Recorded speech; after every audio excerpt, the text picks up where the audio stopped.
Alright, now we're ready to start on part 2, which is fulfilling the second version of my bar. So I've done the first part, I tried 100 raisins, and the second part, I said I'm going to build a bar for Rescue Worker 1, and I'm going to have more long-term energy and more protein. To address these, I need to think about what exactly creates long-term energy and what creates protein.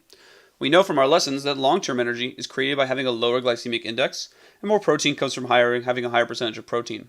So whatever I add to this bar, it has to have more than 3% protein. It has to have less than a 64% or 64 glycemic index. So I'm going to go ahead and try that now.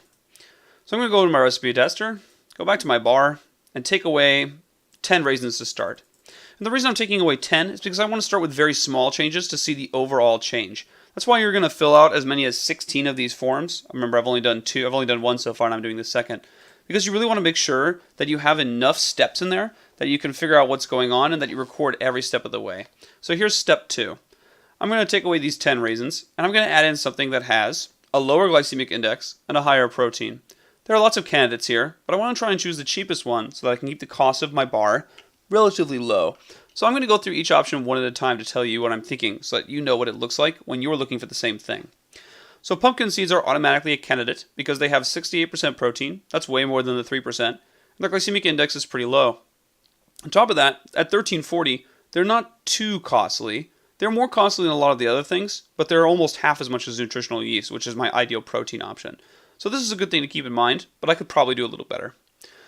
On the cheaper side of things, I can start with non-fat powder milk, which is cheaper than pumpkin seeds. It has a higher protein, a lower glycemic index, but it's a little more expensive than I want, and I really want to lower this glycemic index level to about 50. I'm only 10 grams to work with. It's going to be tricky to lower it that way unless the glycemic index score is pretty low.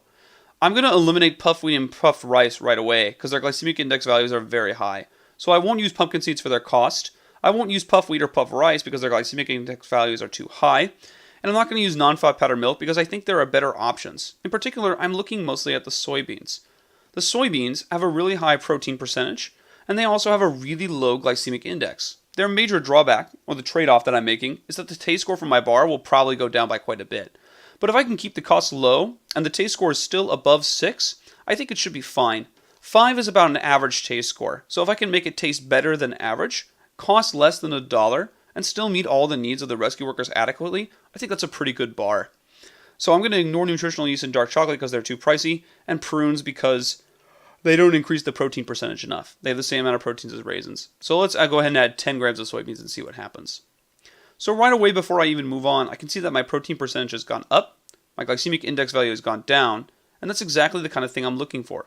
On top of that, the taste score of this bar is still quite high, and it's still far less than $1, which is what I was looking for. So I'm going to record my changes over here. In particular, I'm going to record the change to the ingredients.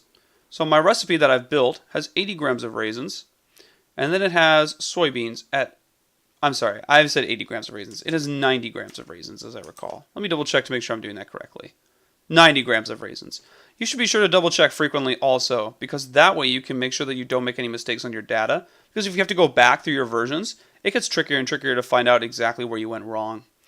Alright, for protein it was 7%, for carbohydrates it's 93, and the glycemic index is 61. Again, I'm double checking to make sure that these numbers are written correctly, because I want to make sure that I go through this without making too many mistakes. Otherwise it's going to be hard to go back and fix things.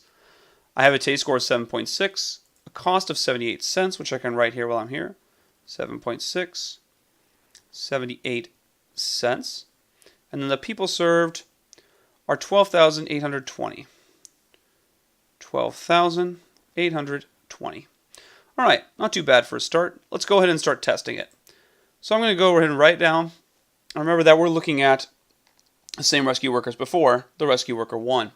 In this case, I can start by writing down the values. 40, 62, 33. I'll bring it over here and write them in. 40, 62, 33.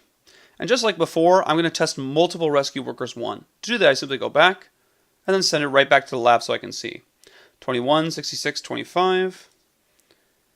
21, 66, 25.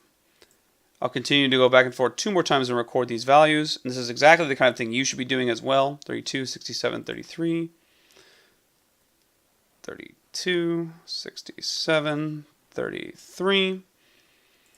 And then I'll do it one more time. and I'll get 28, 68, 31.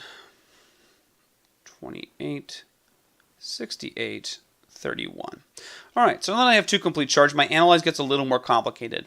In the previous one, I only analyzed to look for the kind of things I was looking for when I was making my bar better. So this time, I'm going to analyze to look for not only what makes my bar better, but also what makes it different from the previous bar, because I'm trying to iterate on my versions.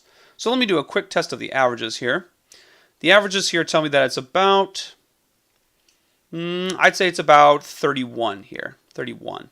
The average here is closer to 60, it's a tough call. I'd say it's about 65, and I really encourage you to use the calculators in your computer.